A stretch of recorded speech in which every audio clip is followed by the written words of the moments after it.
All right, so this is going to be much like we just did with doing our 3 sections. I'm going to hit Control plus, plus, plus. It could be Command plus if you're on a Mac. And what I want to do is I just want to break down my content section into like subsections, right? So this is kind of like my body, right? But I need to have like articles. If you look, there's like 3 of them, right? So I have this H2, and then this, and then a P, and then I have an H2 and a P, and then I have an H2 and a P, and then an H4, right? So I have 3 kind of sections in here. So I just want to make sub sections inside of this.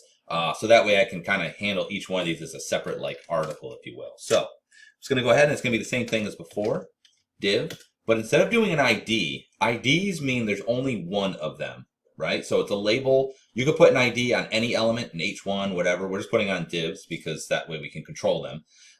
But if you want to have something that like you're gonna apply style to multiple ones of it, you want to create a class. And so we'll just call this section. So this will just be a section. Okay. So div content class section. And so that'll be my H2 here. And that needs to be tabbed in. Tab. Oops. Okay. Tab. And then my P, tab. And then after this P, I'm going to close it like so. And just make sure that this is like that. And then we'll hit enter, enter.